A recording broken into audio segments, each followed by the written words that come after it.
अस्सलाम वालेकुम स्टूडेंट्स। आज हम general science 7th class unit number 4 structure of an atom start करेंगे। तो यहाँ पे सबसे पहले हमने स्टार्ट करना है स्ट्रक्चर ऑफ एन एटम। तो पहले हमें पता हो कि स्ट्रक्चर क्या होता है। तो स्टूडेंट्स, स्ट्रक्चर की जब हम बात करते हैं, फॉर एग्जांपल जैसे अगर हम एक ट्री की बात करें तो ट्री जो होता है वो टॉल होता है, तो हम कहेंगे कि ये इसका स्ट्रक्चर है। इसी तरह हम बुक्स का जो है वो स्ट्रक्चर अलग होता है, बेंचेस हैं उनका स्ट्रक्चर अलग होता है। तो डिफरेंट जो थिंग्स होती हैं उनके स्ट्रक्चर्स डिफरेंट होते हैं। यानी कि जो चीज़ हमें जैसे नज़र आती है वो उसका क्या होता है, स्ट्रक्चर होता है। तो आज हम बात करेंगे कि एटम का स्ट्रक्चर जो है वो कैसे होता है। तो हम एटम को जो है वो डिफ़ाइन कैसे करेंगे। The smallest particle of a chemical element that can exist is called an atom. यानी यहाँ पे वो क्या कह रहा है कि जो है किसी भी केमिकल एलिमेंट का या कोई भी मैटर है तो उसका छोटे से छोटा ज़रा जो है वो एटम होगा। अब मैटर का जो है वो स्मॉलेस्ट पार्टिकल की बात कर रहे हैं ना। अब मैटर क्या होगा, मैटर का हमें पता होना चाहिए। मैटर वो होता है जो कि जिसका मैस हो और वो स्पेस ऑक्यूपाई करता हो। यानी कि जैसे हमारे पास कोई भी बुक है, ठीक है, तो बुक एक मैटर की एग्जांपल ले रहे हैं ना। अब बुक जो है उसका वज़न भी है, उसको आप रखेंगे तो वो स्पेस भी लेगी, इसका मतलब है वो एक मैटर है। मैटर का अब हम ये कहते हैं कि एटम क्या है, smallest particle of an element है, यानी जिसको हम आम आँख से नहीं देख सकते, यानी कि हम माइक्रोस्कोप से उसको देख सकते हैं। लेकिन साइंटिस्ट कहते हैं कि एटम से भी ज़्यादा कुछ छोटे पार्टिकल्स होते हैं जो कि एटम के अंदर मौजूद होते हैं।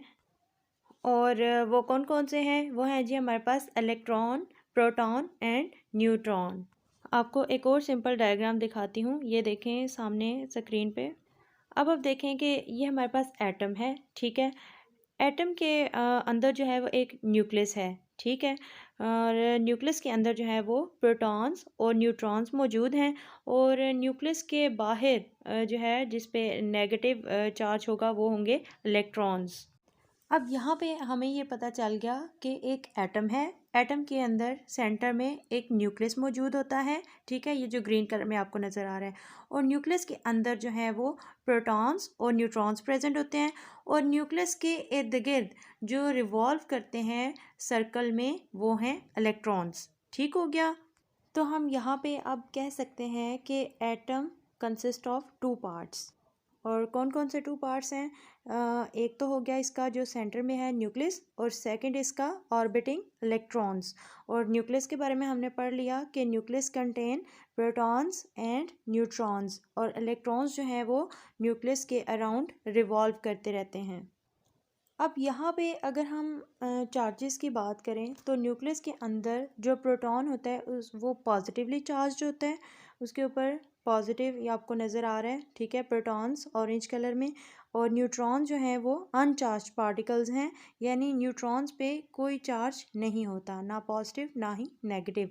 और जो न्यूक्लियस के बाहर जो है वो रिवॉल्व कर रहे हैं इलेक्ट्रॉन्स, जो सेकंड पार्ट है एटम का, उस पर नेगेटिव नेगेटिव चार्ज होगा। यानी प्रोटॉन्स पॉजिटिवली चार्ज पार्टिकल्स हैं और इलेक्ट्रॉन्स नेगेटिवली चार्ज पार्टिकल्स हैं, जबकि न्यूट्रॉन जो हैं वो अनचार्ज पार्टिकल्स हैं, न्यूट्रल हैं, उस पर कोई चार्ज नहीं होता। अब ये कहा जाता है कि किसी भी एटम में जितने नंबर ऑफ प्रोटॉन्स प्रेजेंट होते हैं वो उतने ही नंबर ऑफ इलेक्ट्रॉन्स प्रेजेंट होते हैं, यानी कि number of protons is equal to number of electrons. इसकी एग्जांपल लेते हैं हम। अब यहाँ देखें सामने हाइड्रोजन एटम आपको शो हो रहा है, और हाइड्रोजन एटम के अंदर एक ही प्रोटॉन है और उसके बाहर एक ही इलेक्ट्रॉन है। इसी तरह हम कार्बन एटम देखें जो उसके साथ है, तो इसमें देखें जी ग्रीन कलर में नेगेटिवली चार्ज जो है वो इलेक्ट्रॉन्स हैं, ठीक है।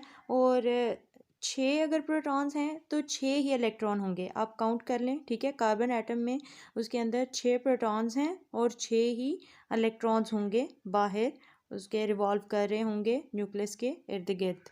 अब यहाँ इस पिक्चर में आप देखें टू मेन पार्ट्स हैं, न्यूक्लियस है और इलेक्ट्रॉन क्लाउड, इलेक्ट्रॉन को यानी क्लाउड ऑफ जो आपकी बुक में लिखा हुआ है क्लाउड प्रेजेंट है उसको हम इलेक्ट्रॉन कहेंगे। अब यहाँ पे एक और चीज़ है, कहा जाता है कि एटम जो होता है वो न्यूट्रल होता है, यानी न्यूट्रल का मतलब है कि इस पर कोई चार्ज नहीं होता, जबकि हमने देखा कि प्रोटॉन न्यूक्लियस के अंदर होता है, एटम के न्यूक्लियस के अंदर, और प्रोटॉन पे पॉजिटिव चार्ज होता है, और इलेक्ट्रॉन जो होता है वो बाहर रिवॉल्व कर रहा होता है और उसके ऊपर नेगेटिव चार्ज होता है। तो फिर एटम न्यूट्रल क्यों होता है? तो एटम न्यूट्रल इसलिए होता है क्योंकि अभी हमने कहा कि number of protons is equal to number of electrons. अब सपोज़ कि कोई भी आपके पास एटम है, जैसे आपको स्क्रीन में शो हो रहा है, तो प्रोटॉन्स जो है वो आपके पास नंबर ऑफ़ प्रोटॉन्स 4 हैं, और जो बाहर इलेक्ट्रॉन्स रिवॉल्व कर रहे हैं, नंबर ऑफ़ इलेक्ट्रॉन्स वो भी आपके पास 4 हैं।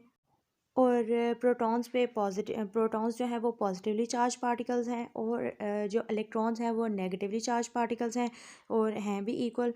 तो ये दोनों क्या करेंगे, पॉजिटिव और नेगेटिव एक दूसरे के इफ़ेक्ट को कैंसिल कर देंगे, और एज अ होल एटम जो होगा वो न्यूट्रल होगा, इस पर कोई चार्ज नहीं होगा। अब हम बात कर लेते हैं कि एटॉमिक नंबर और एटॉमिक मास जो है वो क्या होता है। तो एटॉमिक नंबर सबसे पहले देख लेते हैं। एटॉमिक नंबर क्या होता है कि किसी भी एटम में जितने भी नंबर ऑफ़ प्रोटॉन्स प्रेजेंट होंगे वो हमारे पास होगा एटॉमिक नंबर उस एटम का। ठीक हो गया, कि जितने भी नंबर ऑफ़ प्रोटॉन्स प्रेजेंट होंगे वो उसका क्या होगा, एटॉमिक नंबर। और एटॉमिक नंबर को हम किस से रिप्रेजेंट करते हैं, इसकी सिंबल क्या है, इसको हम जेड से रिप्रेजेंट करते हैं। ठीक है, आपके सामने है, जेड से हम एटॉमिक नंबर को प्रेजेंट करते हैं। फॉर एग्ज़ाम्पल अब हमारे पास है हीलियम एटम। तो हीलियम के जो है ना वो न्यूक्लियस के अंदर नंबर ऑफ़ प्रोटॉन्स जो है वो कितने हैं, 2 हैं। तो इसका मतलब है कि number of protons is equal to जो है वो क्या होता है, एटॉमिक नंबर उस एटम का। तो ये हीलियम का जो एटॉमिक नंबर होगा वो 2 हो। इसी तरह अगर हम कार्बन एटम की एग्जांपल लें, तो कार्बन में जो है ना वो नंबर ऑफ़ प्रोटॉन्स जो है वो 6 हैं। तो इसका मतलब है कि कार्बन एटम का जो एटॉमिक नंबर है वो क्या है, 6। ठीक हो गया। अब चलते हैं एटॉमिक मास की तरफ। तो एटॉमिक मास जो होता है या मास नंबर, उसको हम कौन से सिंबल से रिप्रेजेंट करते हैं, कैपिटल ए से। एटॉमिक नंबर को कैपिटल तो जी से मैथ नंबर या प्रेजेंट करते हैं। एटॉमिक ठीक हो मैथ गया। को हम अच्छा, तो अब कैसे हम डिफाइन मास नंबर की करेंगे, बात करते सम हैं। Of protons and neutron present in an atom. ठीक है, तो ये मास नंबर को हम ए से रिप्रेजेंट करते हैं, और देखें जी, A is equal to Z plus N. Z यानी नंबर ऑफ़ प्रोटॉन्स और एन नंबर ऑफ़ न्यूट्रॉन्स। तो number of protons plus number of neutrons is equal to atomic mass of an atom. ठीक हो गया। तो अब यहाँ पे हम एग्जांपल लेते हैं। अब कार्बन एटम है हमारे पास, उसमें नंबर ऑफ़ प्रोटॉन्स कितने हैं, 6। इसका मतलब है कार्बन का एटॉमिक नंबर क्या हो गया, 6। ठीक हो गया। अब हमने देखना है कार्बन एटम में जो है न्यूट्रॉन्स कितने प्रेजेंट हैं, 6। तो इसका मतलब है अब हमें पता है एटॉमिक मास जो है वो दोनों को प्लस करके दोनों का सम जो होगा वो हमारे पास एटॉमिक मास होगा। तो 6 प्रोटॉन्स हैं, 6 ही न्यूट्रॉन्स हैं, दोनों को प्लस करेंगे तो आ जाएगा हमारे पास एटॉमिक मास। तो कार्बन का एटॉमिक मास जो है वो कितना हुआ, 12। अब हम बात कर लेते हैं सब एटॉमिक पार्टिकल्स की। अब सब एटॉमिक पार्टिकल्स क्या हैं, तो हमें पता है कि एटम की कंपोजिशन क्या है, यानी atom consist of electron, protons and neutrons.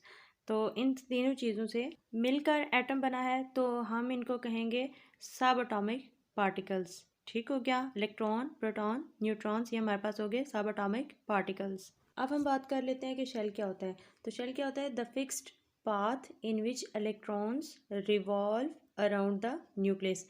यानी कि ऐसा फिक्स्ड पाथ या रास्ता जिसमें इलेक्ट्रॉन गर्दिश करते रहते हैं न्यूक्लियस के इर्द गिर्द, तो उस पाथवे को हम क्या कहेंगे, शेल या ऑर्बिट।